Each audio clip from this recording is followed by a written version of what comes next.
예, 반갑습니다. 방금 소개받은 조성렬입니다. 아까 남기준 교수님이 얘기하셨던 그 안견의 몽유도원도 반환 문제 때문에 제가 특례도 갔었고, 제가 이제 오사카 총영사를 하면서 그게 관할 지역이어가지고 노력을 한 바가 있습니다. 근데 이제 아직까지는 실현이 되지 않고 있는 상황입니다. 저는 사실 이제 제가 오사카 총영사 하면서는 주로 이제 한일 우호 문제, 민감한 문제들은 주로 이제 우리 대사관에서 주로 다뤘기 때문에 저는 이제 총영사로서 한일 우호 협력 문제를 많이 다뤄왔습니다. 하지만 이제 제 전공 분야가 안보 분야이기 때문에 좀 이제 한일 간의 뻘뻘한 문제를 좀 다루지 않을 수 없을 것 같습니다. 우선 한국이 직면한 두 가지 가지가 있습니다. 하나는 작년 12월 3일 계엄령 선포 이후에 민주주의를 회복하는 문제가 있고요. 또 하나는 윤석열 정부 이후에 망가진 어떤 외교 시스템을 재정비해서 새로운 외교 좌표를 만드는 부분이 필요하다고 생각합니다. 이 두 가지를 동시에 다 하면 좋겠지만 사실은 이제 급격히 변하고 있는 국제 안보 환경 속에서 사실 한일 간의 협력의 요소들이 많이 있습니다. 그렇기 때문에 제가 볼 때는 일단은 국내적으로는 국내 개혁 과제에 중심을 두고 한일 관계 또 한미일 안보 협력은 서서히 점진적으로 이제 방향을 잡아가야 되지 않을까 생각합니다.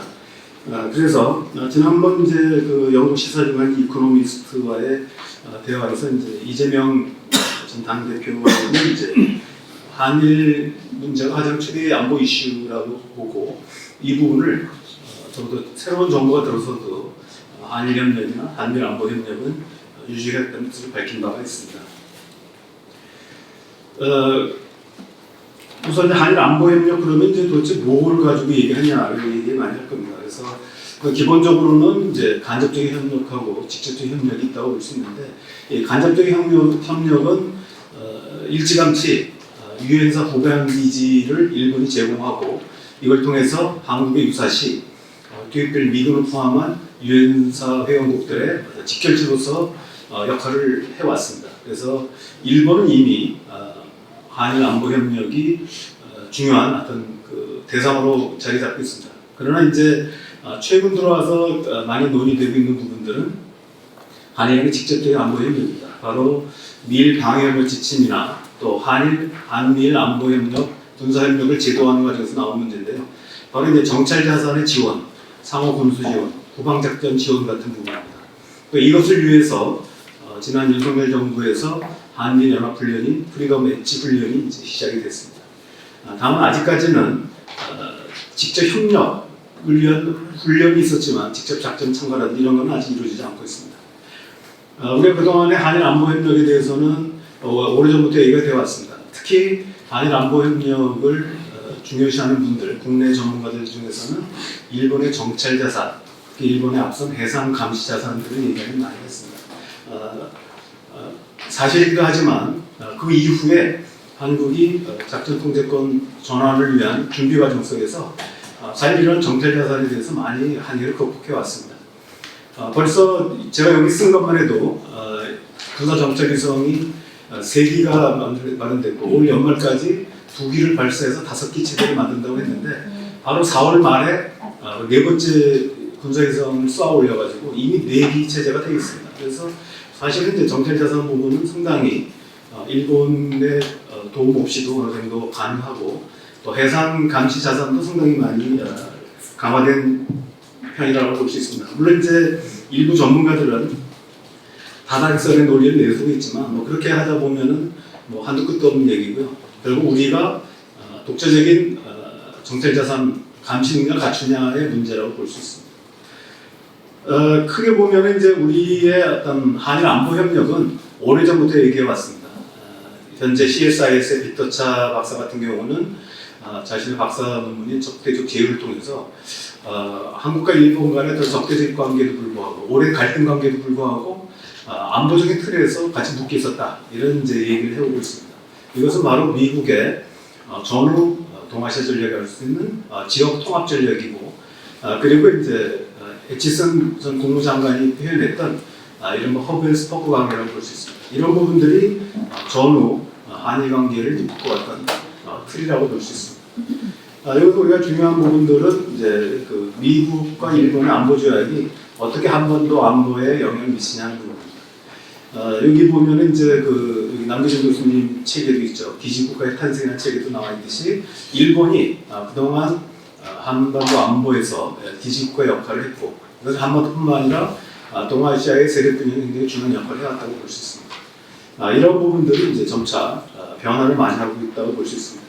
현재 미일 안보 조약은 그동안에 아까 말씀드렸던 유엔사 보관기지 역할, 그리고 미일 안보 조약에서 한참 뒤에 공개됐습니다만은 한국 관련 조항들, 그래서 미일 안보 조약 6조의 극동 조약의 이제 비밀 조약으로 비공개 조약으로 되어 있던 부분들이 공개되면서 이것은 한반도 유사시에 미국이 사전 협의 없이 한반도 문제에 개입할 수 있고, 또 닉슨 사또 공동성명을 통해서는 이거는 단순히 이제 그 유엔사 하에서의 그 참여뿐만이 아니라 유엔사가 해체되더라도 유사시 주한 미군을 포함한 유엔군 참전 11개국에 대해서는 일본의 기지를 사용할 수 있도록 허용을 한 바가 있습니다. 그만큼 한일 간의 안보 협력은 그동안에 지속적으로 이어져 왔다 이렇게 볼 수 있습니다.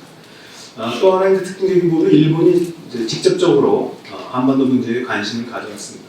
이런 부분들은 1960년대 미제 연구라든지 또 90년대에 있었던 일본 내각안전보장실이나 외무성, 방위성, 경찰청 공동명의의 K반도 사태 대처회의라는 게 있었습니다. 그리고 이제 미국이 이제 적극적으로 개입하면서 미일 방위협력 지침, 아까 말씀드렸던 한일 간의 직접적인 안보 협력의 가능성을 열어놨습니다. 그러면 이제 우리가 중요한 부분들은 이 커다란 어떤 냉전의 틀에서 탈냉전이 되면서 한일 안보 협력의 성격이 크게 바뀌기 시작했습니다.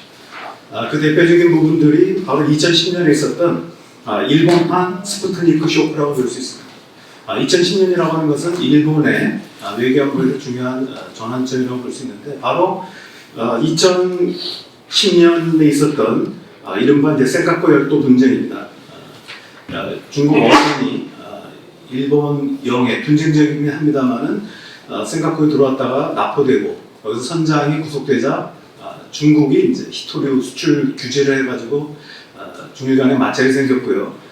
그 뒤에 밝혀진 것이지만 2010년을 기점으로 해서 바로 중국과 일본의 GDP가 역전이 됩니다. 그래서 그동안 세계 2위의 경제대국이었던 일본이 3위로 밀려나는 기점이 된 부분이 바로 2010년입니다.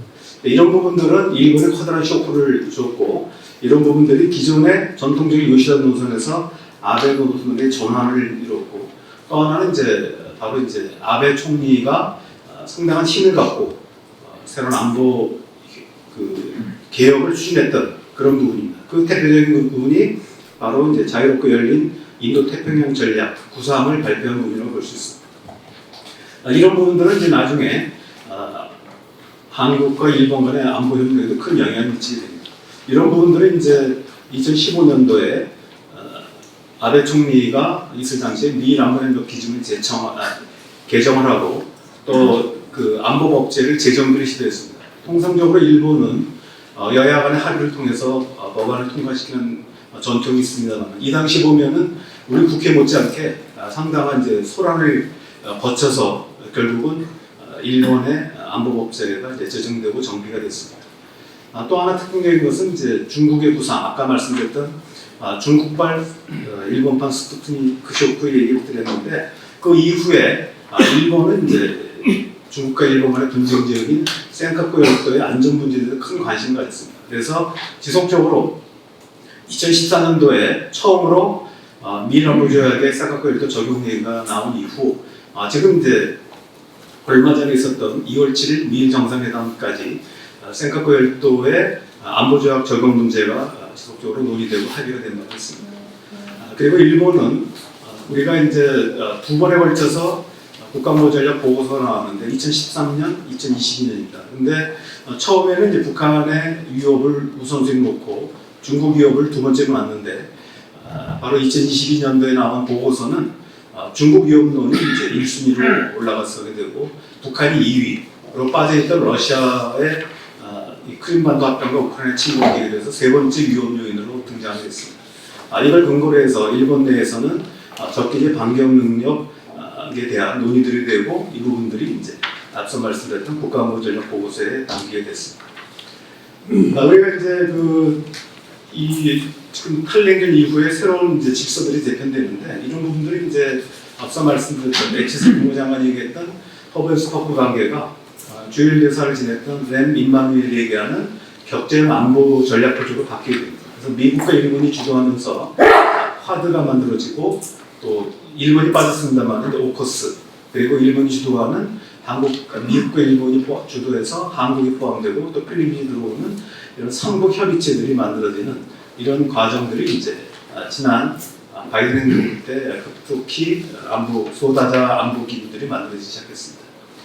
그리고 앞서 말씀드렸던 중국의 부상 이후에 이것은 단지 일본만의 안보 우려가 아니라 한국에서도 상당한 이제 인식 공감대가 있었기 때문에 이때부터 한국과 일본 간의 안보 협력이 이제 직접적 협력으로 발전되기 시작했습니다.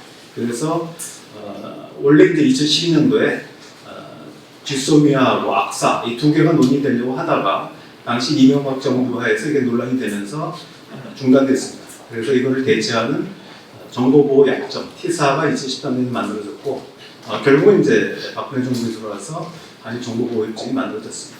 악사의 경우는 이 당시 이제 북한 지역에 대한 대한민국 영토 보호권 문제를 인해서 최종적인 타결 직전에 중단되는 바가 있습니다.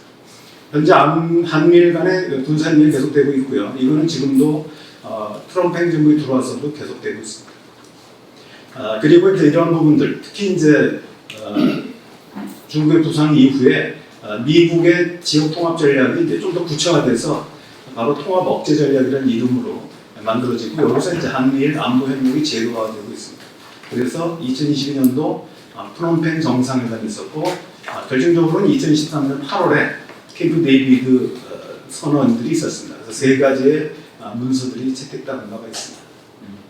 우리가 이제 그렇다면 이제 한미 협력 또 미일 협력은 그다음에 허브&스포크 관계로 이루어져 왔는데 한미일 3자 협력이 어떤 의미가 있는가 하는 부분입니다. 무엇보다도 지금 탈냉전 이후에 새롭게 진영화되고 있는 동아시아 정세에서 역의 균형자 역할을 하는 미국이 참여하면서 북방삼각과 남방삼각 간의 재력균형의 틀이 되고 있습니다. 또 하나는 주로 이제 대북 전쟁 억지력은 한미동맹이 주로 담당해 왔는데 최근 들어와서 일본이 후방 지원 역할에서 적극적인 이제 개입으로의 태도 전환이 있습니다. 아까 말씀드렸던 적개지 방어능력 제고론이 이제 거기에 해당된다고 볼 수 있습니다. 또 하나는 이제 바로 해상교통과 관련된 문제입니다. 중국이 해양 패권을 이제 본격화하고 있고 그래서 이른바 이제 동중국해, 남중국해뿐만 아니라 우리가 양안이라고 해서 중국과 대만 간의 해역 부분은 지금 이제 중국은 대만이 자기 영토이기 때문에 그 지역 전체가 중국의 영해라고 주장하고 있습니다. 그렇다 보니까 우리의 상선들이 대만 해협의 절반, 중국 쪽은 못 가고 대만 쪽으로만 돌아가고 있습니다. 그렇기 때문에 이런 문제들이 있고 또 하나는 이제 해상교통과 관련된 부분이 있습니다. 특히 중국은 주로 이제 구단선 그리고 도련 전략에 의해서 상당히 많은 부분들 2010년, 2020년, 2040년을 해서 태평양의 절반 정도의 해상 영향력을 이제 확보하려고 시도하고 있습니다. 이 부분은 우리에게는 이제 상당한 해상교통로의 위협 요인으로 작동하고 있습니다. 이런 부분들이 한일 안보 협력, 또 한미일 안보 협력에 하나의 동인이 되고 있다 이렇게 볼 수 있습니다. 한일 안보 협력은 단순히 그뿐만 아니라 아까 말씀드렸죠. 빅터차의 적대적 지위라는 말이 있듯이 한일 간의 갈등도 또 완화시키는 역할을 하고 있습니다. 이 지소미아가 대표적인 부분입니다. 지소미아는 뭐 아시다시피 여기 자세히 적었습니다만은 강제동원 피해자 문제에 대한 우리의 조치 그리고 일본의 거기에 대한 보복 조치 이런 것들이 맞물리면서 문재인 정부가 안보적 대응 수단으로 지소미아 종료를 검토했습니다. 내부적으로는 약간의 이제 이견이 있었습니다만 최종적으로는 강경론이 득세하면서 완전 종료를 이제 발표를 했는데 그 직후에 일본이 아니라 미국 내에서 강한 반발이 있었고 특히 마지막 종료 직전에는 미 상원에서 지소미아 종료 반대 결의안까지 나오면서 결국은 이제 우리 정부가 종료 통보 효력의 조건부 유예를 발표했습니다. 그래서 결국은 한일 갈등으로 야기됐던 한미일 안보협력이 미국의 압력에 의해서 사실상 철회됐다 이렇게 평가할 수 있을 것 같습니다. 또 하나 부분은 우리 이제 그 이수근 대사님이 계셨을 때 있던 일이죠. 한일 간의 이른바 초계기 갈등입니다. 여기 이제 그 과정에 대해서는 뭐 자세히 안 다루겠지만 한일 중간수역에서 강제도 대항이 당시에 이제 북한 선박의 인도적 구조하는 작업에서 모든 레이더를 동원하는 과정에서 사격 통제 레이저의 일부 레이저가 일본 측이 이제 초계기에 이제 탐지가 돼가지고 여기에 대해서 일본이 반발하면서 세 차례 걸쳐서 우리 해군함에 대한 초근접 위협 비행을 강행했습니다. 그러자 우리 국방부가 그렇게 된다면 우리 대응 행동 수칙에 따라 즉각 조치하겠다고 경고하면서 결과적으로 일단 그 잠시적 휴전 단계에 돌아갔었는데 결국 이게 한 6년, 5년 동안의 갈등을 겪다가 최종적으로는 이제 작년 6월달에 해군 자위대 간의 함정 항공기 안전운용 보장 합의문을 채택을 했습니다. 이 과정을 보면은 바로 하자마자 바로 이제 그 프리덤 엣지 훈련이 열렸습니다. 한미일 간의 연합훈련을 약속을 했지만 그동안에 이제 한일 간의 이런 그 초기기 갈등을 위해서 이루어지지 못했던 부분들이 바로 이제 이런 부분들이 미국 개입한 것으로 보입니다. 이런 걸 사실 이제 배격한 건 분명한 걸로 보이지만 명확한 증거가 있는 건 아닙니다. 이제 해석이라고 볼 수 있겠죠.